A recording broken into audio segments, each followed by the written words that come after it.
स्वागत है आप सभी का हमारे यूट्यूब चैनल मिशन एयरमैन में। मैं निखिल चौहान आपका जीके के इस महत्वपूर्ण सेशन में स्वागत करता हूं।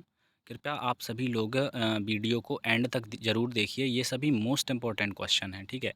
मैंने पिछले 2 पार्ट्स में देखा, पार्ट 1 और पार्ट 2 पहले ही आ चुके हैं क्योंकि बहुत ज़्यादा लोगों ने नहीं देखे हैं। आपको उस पार्ट 1 और पार्ट 2 की वैल्यू तब पता चलेगी जब हम एग्ज़ाम के बाद स्टूडेंट से रिव्यू आपके लिए डालेंगे, ठीक है, टेलीग्राम चैनल पे। और टेलीग्राम से जुड़ना ना भूलें। टेलीग्राम चैनल की लिंक हम ग्रुप के डिस्कशन में सॉरी वीडियो के डिस्क्रिप्शन में दे देंगे, ओके। तो चलिए हम लोग आपका टाइम ज़ाया ना करते हुए पहले क्वेश्चन पर चलते हैं। आज की वीडियो में 25 क्वेश्चन होंगे जो कि मोस्ट इम्पोर्टेंट होंगे, ओके। चलिए देखते हैं हम लोग पहला क्वेश्चन। पार्ट 3 है, पार्ट 1 और पार्ट 2 आप ज़रूर देख लीजिएगा, ओके। उसके बाद पार्ट 3 पर आ जाइएगा जल्दी से। तो पहला क्वेश्चन क्या है आपका? पहला क्वेश्चन है कि भारत की सबसे लंबी स्थलीय सीमा किस देश से लगती है? तो जल्दी से कमेंट में इसका आंसर बताइए आप लोग, फिर मैं इसको डिस्क्राइब करूं। तो देखिए क्वेश्चन क्या पूछा गया है कि भारत की सबसे लंबी स्थलीय सीमा किस देश से लगती है। तो ये तो आपको पता ही होगा कि ये जो है बांग्लादेश से लगती है। बांग्लादेश से कैसे लगती है? क्योंकि देखो बांग्लादेश से लगती है 4096 पॉइंट के समथिंग कुछ किलोमीटर, ओके। बांग्लादेश से सबसे ज़्यादा लगती है हमारी स्थलीय सीमा, भारत की स्थलीय सीमा। और अब बात कर दे कि सबसे कम किस देश के साथ लगती है। तो सबसे कम आपकी लगती है अफ़गानिस्तान, AFG शॉर्ट फॉर्म में लिख दिया है। सबसे कम मतलब भारत की स्थलीय सीमा लगती है अफ़गानिस्तान से, कितनी? 10106 किलोमीटर, ओके। ठीक है, इसको याद कर लेना। यही 2 क्वेश्चन पूछे जाते हैं इससे, स्थलीय सीमा से। ना कि आपसे ये नहीं पूछा जाएगा कि कितना किलोमीटर लगती है, ठीक है। आपसे ये पूछा जाएगा कि भाई किस देश के साथ कम लगती है, किस देश के साथ ज़्यादा लगती है, ओके। चलिए नेक्स्ट क्वेश्चन पर चलते हैं हम लोग। नेक्स्ट क्वेश्चन है आपका कोणार्क का। नेक्स्ट क्वेश्चन है कोणार्क का सूर्य मंदिर किस प्रदेश में स्थित है? तो जल्दी से आप लोग बताइए कोणार्क का सूर्य मंदिर कहाँ पर है। ये तो आपको पता ही होना चाहिए। बहुत सिंपल सिंपल से क्वेश्चन है लेकिन मोस्ट इंपॉर्टेंट क्वेश्चन है, ओके। तो आप जल्दी से बताइए इसका आंसर। कोणार्क का सूर्य मंदिर किस प्रदेश में है? तो जल्दी से, आपका टाइम अब ख़त्म होता है, जल्दी से बताइए, अब मैं बताऊंगा, ठीक है।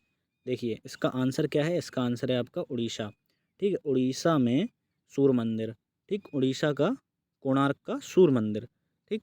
अब एक क्वेश्चन ये होता है कि जो वो होता है ना, एक त्यौहार पूछा जाता है उड़ीसा से क्या पूछा जाता है कि रथ यात्रा जो है, रथ यात्रा, क्या रथ यात्रा कहाँ पर मनाया जाता है? रथ यात्रा आपका मनाया जाता है उड़ीसा में, ओके। ठीक है, तो चलिए हम लोग नेक्स्ट क्वेश्चन पर चलते हैं। Next question, question number 3। Question number 3 में क्या बोला गया है? बहुत सिंपल सिंपल क्वेश्चन लाए हैं आपके लिए, लेकिन ये मत सोचना कि ये सिंपल हैं, ये मोस्ट इंपॉर्टेंट क्वेश्चन है बेटा, ठीक है। चलिए नेक्स्ट क्वेश्चन क्या है आपका? नेक्स्ट क्वेश्चन है राज्यसभा का पदेन सभापति कौन होता है? तो जल्दी से बताइए आप लोग। तो देखिए ये होता है क्या? उपराष्ट्रपति, ठीक है। उपराष्ट्रपति होता है राज्यसभा का पदेन सभापति, ओके। चलिए हम लोग नेक्स्ट क्वेश्चन पर चलते हैं, क्वेश्चन नंबर 4 पर। तो क्वेश्चन नंबर 4 क्या बोल रहा है आपका कि बांग्लादेश की मुद्रा क्या है? ये भी भाई मोस्ट इंपॉर्टेंट क्वेश्चन है, ओके। तो बांग्लादेश की मुद्रा क्या है? बांग्लादेश की मुद्रा जल्दी से बताइए आप लोग। तो देखिए मैं बताता हूँ, बांग्लादेश की है आपकी टका, ओके। बांग्लादेश की टका है। और जैसे पूछ लिया जाए डॉलर कहाँ का है, डॉलर है आपका यूएसए का बड़े बड़ी सिटीज़ का डॉलर है, ठीक है। और जैसे रुपया पूछ लिया जाए, रुपया तो देखो आपको पता ही, इंडिया का है, इंडोनेशिया का है, इंडोनेशिया, ओके। इंडोनेशिया का हो गया। और क्या बोलते हैं, देखो रुपया के बारे में बता दें हम आपको। देखो रुपया मालदीव का है, मालदीव का क्या, मालदीव की करेंसी क्या है? रुपया, ठीक है। मालदीव के बाद अब रुपया कौन सा है? इंडोनेशिया का भी रुपया है, ठीक है। बस उनमें मतलब आगे जिस देश की करेंसी है ना, इंडोनेशियाई रुपया ऐसे हो जाता है, मालदीव का रुपया है ऐसे हो जाता है, और भारत का तो सीधा सीधा अपना रुपया है, ठीक है। चलिए नेक्स्ट क्वेश्चन, क्वेश्चन नंबर 5 पर चलते हैं। क्वेश्चन नंबर 5 क्या है आपका कि राष्ट्रपति जो है राज्यसभा में कितने सदस्य मनोनीत कर सकता है, ठीक है। तो जल्दी से आप लोग बताइए कितने सदस्य मनोनीत कर सकता है। तो देखिए ऑप्शन को देखने में ही लग रहा है आपको, थोड़ा सा दिख रहा होगा वैसे सभी को आंसर पता होगा इसका, लेकिन जिनको नहीं पता वो ऑप्शन ही देख गए होंगे कि इन सभी का कलर कैसा है, ब्लू है और इसका थोड़ा-सा ब्लैक ब्लैक में है, ठीक है? तो आंसर क्या होगा? ऑप्शन नंबर डी, डी 12, ठीक है? तो राष्ट्रपति जो है राज्यसभा में 12 सदस्य मनोनीत कर सकता है, ठीक है? ये उसकी अपनी शक्तियाँ हैं। चलिए नेक्स्ट क्वेश्चन पर चलते हैं, क्वेश्चन नंबर 6 पर। क्वेश्चन नंबर 6 क्या बोल रहा है कि संसद का भई उच्च सदन कौन-सा होता है? संसद का उच्च सदन कौन-सा होता है, ये बताइए आप लोग? तो जल्दी से बताइए आप लोग। देखिए, संसद का उच्च सदन यदि आपको पता करना है, तो ये होता है आपका राज्यसभा। अब इसको उच्च सदन क्यों बोला जाता है? उच्च सदन भैया इसको इसलिए बोला जाता है, क्योंकि यह भंग नहीं होती है, ठीक है? भंग नहीं होती, भंग नहीं होती, ठीक? तो इसी वजह से इसे क्या बोला जाता है? उच्च सदन, ओके? उच्च सदन। लेकिन और लोकसभा को बोला जाता है क्या? लोकसभा जो होता है, लोकसभा जो होता है वो भंग हो जाती है, ठीक है? इसलिए इसको क्या बोला जाता है? निम्न सदन, ठीक है? निम्न सदन, ओके? इसलिए इसको बोला जाता है निम्न सदन, ठीक? चलिए नेक्स्ट क्वेश्चन पे चलते हैं, क्वेश्चन नंबर 7। क्वेश्चन नंबर 7 देखिए, अच्छा क्वेश्चन है क्वेश्चन नंबर 7। क्या है कि ज्ञानपीठ पुरस्कार की धनराशि कितनी होती है? तो जल्दी से आप लोग बताइए कितनी होती है? देखिए, मैं बता देता हूँ, इसको याद रखना, काफ़ी एग्ज़ाम्स में पूछ चुका है, तो ये भी मोस्ट इम्पोर्टेंट क्वेश्चन, ठीक है? तो भैया देखो, ज्ञानपीठ पुरस्कार में पुरस्कार धनराशि कितनी होती है 11 लाख आपकी, ठीक है? क्या होती है? 11 लाख। 11 लाख रुपए आपको दिए जाते हैं और एक प्रशस्ति पत्र भी दिया जाता है साथ में, ठीक है? चलिए हम लोग नेक्स्ट क्वेश्चन पर चलते हैं। और हाँ, हाँ, सॉरी। ज्ञानपीठ पुरस्कार अ, ज्ञानपीठ पुरस्कार की शुरुआत कब हुई थी? मुझे आइडिया थोड़ा-सा नहीं है, शायद 1958 में हुई थी। आप लोग एक बार सर्च करके कमेंट बॉक्स में क्या बता सकते हैं मुझे कि ज्ञानपीठ पुरस्कार की शुरुआत कब हुई थी? मतलब कब से भारत सरकार द्वारा दिए जाने लगे, ठीक है? तो बताना आप लोग कमेंट में। यदि आप लोग वीडियो को यहाँ तक देखते हो तो ज़रूर बताओगे, मुझे पूरा भरोसा है, ठीक है? तो अब क्वेश्चन नंबर 8 क्या है? क्वेश्चन नंबर 8 आपका है, भारत के प्रथम गृह मंत्री कौन थे? प्रथम गृह मंत्री। तो अ, ये तो आपको आंसर आना चाहिए इसका। देखिए, दिख भी रहा है। तो ये थे आपके सरदार वल्लभ भाई पटेल। प्रथम भारतीय गृह मंत्री, मतलब भारत के प्रथम गृह मंत्री थे, ठीक है? तो चलिए नेक्स्ट क्वेश्चन पर चलते हैं।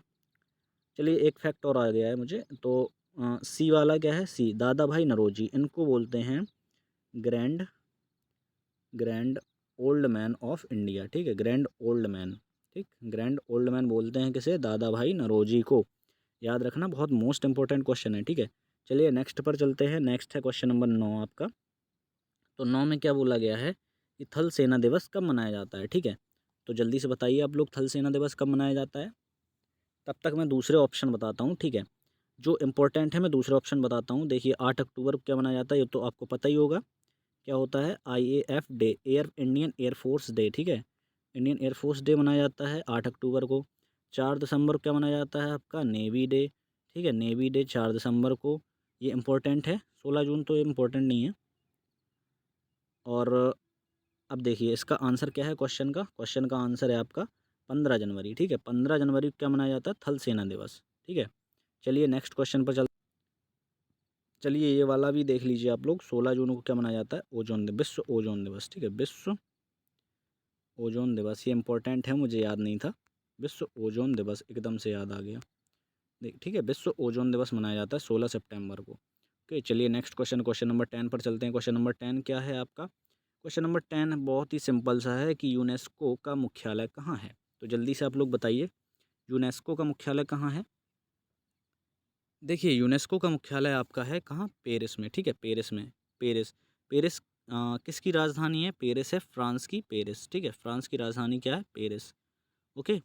और यदि आपसे पूछ लिया जाता कि यूनिसेफ का मुख्यालय कहाँ है? यूनिसेफ जो बच्चों के लिए कार्य करता है ना, बच्चों वगैरह के लिए कार्य करता है विश्व स्तर पर, वो यूनिसेफ होता है। यूनिसेफ का कहाँ है? यूनिसेफ का है आपका न्यूयॉर्क में, ठीक है? न्यूयॉर्क में है यूनिसेफ का, ओके। और यदि आपसे पूछ लिया जाए कि विश्व स्वास्थ्य संगठन WHO का कहाँ पर है हेडक्वार्टर? तो वो जेनेवा में, ठीक है? हाँ, चलिए नेक्स्ट क्वेश्चन पर चलते हैं। नेक्स्ट क्वेश्चन क्या है आपका? तो चलिए नेक्स्ट क्वेश्चन आपका ये है, आपका नेक्स्ट क्वेश्चन क्या है? Question number 11। तो क्वेश्चन नंबर 11 बहुत ही सिंपल सा क्वेश्चन है, चलिए देखते हैं। कि बाइनरी भाषा में कितने अक्षर होते हैं, ठीक है। बाइनरी भाषा में कितने अक्षर होते हैं, देखिए कंप्यूटर में जो एक लैंग्वेज का यूज़ होता है बाइनरी बाइनरी भाषा, ठीक है, बाइनरी लैंग्वेज, तो उसमें कौन कौन से अंक यूज़ होते हैं और कितने अक्षर होते हैं, तो ये पूछा है। तो ये होते हैं आपके 2 अक्षर, ठीक है। कौन कौन से, 0 1, ठीक है, 0 और 1 ये हो गए 2 अक्षर, जिसमें 0 का मतलब होता है कि कुंडली का जो है ऑफ होना, फिजिक्स टाइप में समझा दिया मैंने आपको, तो और 1 का मतलब होता है ऑन होना, ठीक है। चलिए नेक्स्ट क्वेश्चन पर चलते हैं, क्वेश्चन नंबर 12 पर, कि वर्तमान में, क्वेश्चन नंबर 12 है आपका, वर्तमान में उड़न परी के नाम से किसे जाना जाता है, तो जल्दी से बताइए आप लोग, किसे जाना जाता है। देखिए इसका आंसर है आपका पीटी उषा, ठीक है। पीटी उषा को क्या किस नाम से जाना जाता है, उड़न परी। और इनको एक और नाम से जाना जाता है कि पीटी उषा जो है गोल्डन गर्ल, ठीक है, गोल्डन गर्ल, ठीक, गोल्डन गर्ल, ठीक। पीटी उषा को किस नाम से और जाना जाता है, गोल्डन गर्ल।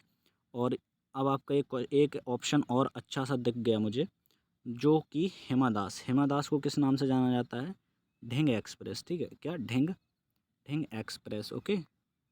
ये भी हर्डल वाली दौड़ दौड़ती हैं, ठीक है। चलिए नेक्स्ट क्वेश्चन पर चलते हैं। नेक्स्ट क्वेश्चन क्या है, क्वेश्चन नंबर 13। तो क्वेश्चन नंबर 13 क्या है आपका, कि मैकमोहन रेखा किन दो देशों के बीच की अंतर्राष्ट्रीय रेखा है, जल्दी से बताइए आप, जल्दी से बताइए। देखिए मैकमोहन रेखा है भारत और चीन के बीच, ठीक है, भारत और चीन के बीच। और अब यदि आपको भारत और पाकिस्तान के बीच पता करनी है तो क्या है, और जर्मनी और फ्रांस के बीच पता करनी तो कौन सी है, जल्दी से बताइए आप लोग, जल्दी से बताइए।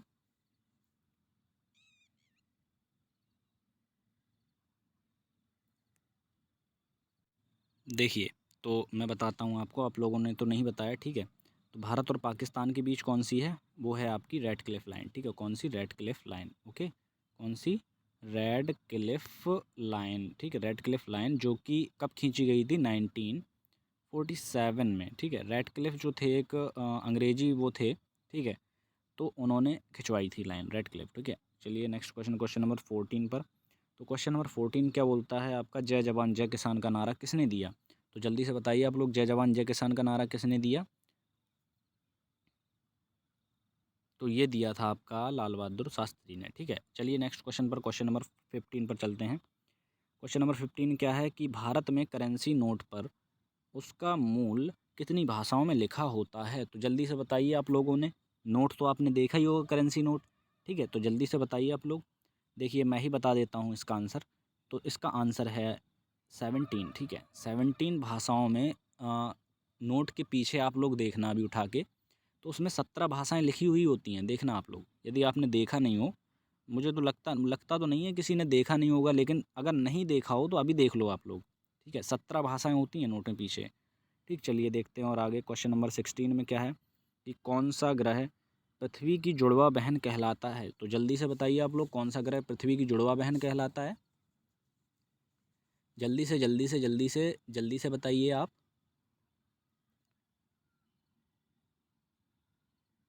तो देखिए शुक्र ग्रह जो है पृथ्वी की जुड़वा बहन कहलाता है, ठीक है, जुड़वा बहन कहलाता है। और जो बृहस्पति ग्रह है वो ब्रह्मांड का सबसे बड़ा है, ठीक है, सबसे बड़ा, ठीक है, सबसे बड़ा है, ठीक है। मतलब ब्रह्मांड का क्या ही बोले, सौरमंडल का बोल दो, ब्रह्मांड का भी बोल सकते हैं, ब्रह्मांड का सबसे बड़ा ग्रह है, ठीक। और शुक्र ग्रह जो है आपका पृथ्वी की जुड़वा बहन है, ठीक है। और शुक्र ग्रह को पता है क्या बोला जाता है, शुक्र ग्रह का एक अन्य नाम है भोर का तारा, ठीक है, भोर का भोर का तारा आपका, ठीक है, भोर का तारा भी है और सांझ का तारा भी है, ठीक है। और सबसे चमकीला ग्रह भी इसका मतलब सबसे चमकीला ग्रह के नाम से भी इसे जाना जाता है, ठीक है, सबसे चमकीला ग्रह, ठीक। तो आप लोगों को ये याद रख लेना है, ये 3 पॉइंट मैंने बताए, सबसे चमकीला, भोर का तारा, सांझ का तारा और पृथ्वी की जुड़वा बहन, ठीक। चलिए नेक्स्ट क्वेश्चन, क्वेश्चन नंबर 17 पर चलते हैं। क्वेश्चन नंबर 17 क्या है आपका, कि सफ़ेद हाथियों का देश कौन सा है, तो भाई ये तो पता होना ही चाहिए, ये तो मोस्ट रिपीटेड क्वेश्चन है, एयरफोर्स नेवी सभी में बार बार पूछा जाता है, ठीक है। तो जल्दी से बताइए आप लोग इसका आंसर। देखिए इसका आंसर क्या है आपका, थाईलैंड, ठीक है, थाईलैंड में सफ़ेद हाथी पाए जाते हैं, ठीक है। ओके चलिए नेक्स्ट क्वेश्चन पर, क्वेश्चन नंबर 18 पर चलते हैं। क्वेश्चन नंबर 18 में बोला गया है कि मौसमी गुब्बारों में किस गैस का प्रयोग किया जाता है। ठीक, तो जल्दी से बताइए आप लोग। तो देखो मौसमी गुब्बारों में किस गैस का प्रयोग किया जाता है, वो है आपका हीलियम। ठीक है, हीलियम गैस का प्रयोग किया जाता है मौसमी गुब्बारों में। ओके। और जैसे आपसे पूछा जाए कि बल्ब में क्या किया जाता है, बल्ब में ऑर्गन भी होती है, नाइट्रोजन भी होती है। ठीक है, बल्ब में नाइट्रोजन प्लस ऑर्गन। ठीक है, चलिए नेक्स्ट क्वेश्चन पर चलते हैं। Question number 19। ठीक, तो क्या बोल रहा है कि क्वेश्चन बोल रहा है विश्व में सर्वाधिक जनसंख्या वाला शहर कौन सा है। तो जल्दी से बताइए आप लोग, विश्व में सर्वाधिक जनसंख्या वाला शहर कौन सा है। तो भाई आपको बताना है विश्व में सर्वाधिक जनसंख्या वाला शहर कौन सा है। ओके, रुकना ज़रा 1 मिनट। तो भाई देखो क्वेश्चन इतना सिंपल सा है कि विश्व में सर्वाधिक जनसंख्या वाला शहर कौन सा है, तो जल्दी से बताइए आप लोग। तो देखिए ये जो है जापान का टोक्यो शहर। जापान की राजधानी क्या है, जापान की राजधानी है आपकी टोक्यो। ठीक है, जापान की राजधानी क्या है, टोक्यो। तो भाई जापान की राजधानी जब टोक्यो है तो ये पहले नंबर पे ऐसा शहर है जिसमें सर्वाधिक जनसंख्या है। और इसके बाद विश्व में अगर दूसरे नंबर पर बात किया जाए तो जो दिल्ली है ना, दिल्ली दिल्ली ये सबसे, न्यू दिल्ली बोल सकते हैं, ये सबसे ज़्यादा जनसंख्या वाला शहर बन गया है भाई। इसका जनसंख्या घनत्व तो करीब 12,000 व्यक्ति, 12,000, 12 के प्रति व्यक्ति हो गया है। ठीक है, जो कि सेकंड नंबर पर सबसे ज़्यादा है। ओके, चलिए नेक्स्ट क्वेश्चन, क्वेश्चन नंबर 20 पर चलते हैं। क्वेश्चन नंबर 20 क्या बोल रहा है कि क्वेश्चन नंबर 20 बोल रहा है लौह पुरुष किस महापुरुष को कहा जाता है। तो जल्दी से कमेंट में इसका आंसर दीजिए आप लोग। लौह पुरुष किस महापुरुष को कहा जाता है, जल्दी से बताइए जल्दी से। तो देखिए इसका आंसर तो बहुत सिंपल है और मोस्ट इंपॉर्टेंट क्वेश्चन है, ये सभी याद कर लेना। जो एस्पिरेंट हैं उनको तो याद करना ही करना है, और काफ़ी लोग इसमें कंफ्यूज भी हो जाते हैं। ठीक है, तो इसका आंसर है आपका सरदार वल्लभ भाई पटेल। लौह पुरुष सरदार वल्लभ भाई पटेल, इन्हें ग्रैंड ओल्ड मैन भी बोला जाता है और लौह पुरुष भी बोला जाता है। ठीक है, चलिए नेक्स्ट क्वेश्चन, क्वेश्चन नंबर 21 पर चलते हैं। क्वेश्चन नंबर 21 क्या बोल रहा है कि कलकत्ता जो है किस नदी के किनारे स्थित है। कलकत्ता जो है आपका किस नदी के किनारे स्थित है, तो ये जल्दी से बताइए आप लोग। देखिए इसका आंसर है आपका, क्या है जल्दी से बताइए, मैं तो बताने वाला हूँ, आप लोग भी बताइए जल्दी से, गैस कर लीजिए जल्दी से। ऑप्शन नंबर सी, हुगली नदी पर। ठीक है, हुगली नदी पर है कलकत्ता। कलकत्ता हुगली नदी पर। जो ब्रह्मपुत्र नदी है वो किसके किनारे पर है, किस शहर किनारे पर या राज्य किनारे, असम। ठीक, और चंबल, देखो चंबल नदी जो है एमपी में प्रवाहित होती है। ओके, चलिए नेक्स्ट क्वेश्चन पर चलते हैं, क्वेश्चन नंबर 22। तो क्वेश्चन नंबर 22 देखिए कितना सिंपल सा क्वेश्चन है, डेविस कप का संबंध किस खेल से है। बताइए जल्दी से आप लोग, डेविस कप का संबंध किस खेल से है, तो बताइए जल्दी से। डेविस कप, देखिए डेविस कप का संबंध है आपका टेनिस से। ठीक है, किससे, टेनिस, टेनिस से। ओके, चलिए नेक्स्ट क्वेश्चन पर चलते हैं, क्वेश्चन नंबर 23। 23 क्या बोलता है आपका, 23 बोल रहा है कि भाई मीनाक्षी मंदिर कहाँ स्थित है। मीनाक्षी मंदिर कहाँ स्थित है, वो है आपका कहाँ, जल्दी से बताइए आप लोग। देखिए तमिलनाडु में है क्या, पश्चिम बंगाल में है क्या, महाराष्ट्र में है क्या, उत्तराखंड में है क्या, जल्दी से बताइए आप लोग, जल्दी से बताइए। देखिए इसका आंसर क्या है, मीनाक्षी मंदिर है आपका तमिलनाडु, तमिलनाडु। मीनाक्षी मंदिर तमिलनाडु के मदुरई में है। ठीक है, मदुरई में है। ओके, मदुरई शहर में। तो चलिए नेक्स्ट क्वेश्चन पर चलते हैं, क्वेश्चन नंबर 24। क्वेश्चन नंबर 24 क्या है, एशिया का नोबेल पुरस्कार किसे कहा जाता है, तो जल्दी से बताइए। देखिए जो कि हाँ बोलिए, एशिया का नोबेल पुरस्कार किसे कहा जाता है। तो भाई देखो एशिया का नोबेल बोला जाता है अपना, जल्दी से बताइए आप लोग। क्या मैन बुकर पुरस्कार को बोला जाता है, या ग्रैमी पुरस्कार को बोला जाता है, क्या रमन अवार्ड को बोला जाता है, क्या पुलित्जर अवार्ड को बोला जाता है, तो बताइए जल्दी से आप लोग। देखिए अब मैं ही बता देता हूँ, आप लोग तो नहीं बता रहे हैं। तो देखिए इसका क्या है, रमन मैग्सेसे अवार्ड। ओके, चलिए नेक्स्ट क्वेश्चन पर चलते हैं। तो नेक्स्ट क्वेश्चन है आपका कि हवाई जहाज़ जो है, हवाई जहाज़ वायुमंडल की किस परत में उड़ते हैं, जल्दी से बताइए आप लोग। हवाई जहाज़ वायुमंडल की किस परत में उड़ते हैं, हवाई जहाज़ वायुमंडल की किस परत में उड़ते हैं, जल्दी से बताइए। तो ये देखिए ये है आपका समताप मंडल। समताप मंडल को एक और नाम से जानते हैं, इंग्लिश में ऐसे पूछ लेता है, स्ट्रेटोस्फेयर।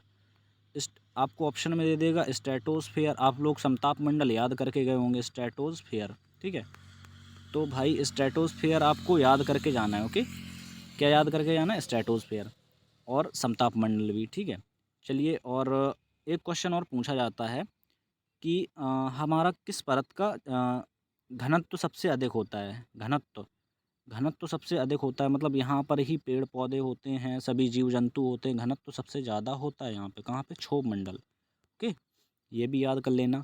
चलिए आज की वीडियो हम यहीं पर समाप्त करते हैं, आपसे विदा लेते हैं। आपको वीडियो अगर अच्छी लगे तो चैनल को सब्सक्राइब करिएगा, लाइक करिएगा और अब अपने सभी मित्रों के पास शेयर करिएगा, ठीक है? चलिए राम राम।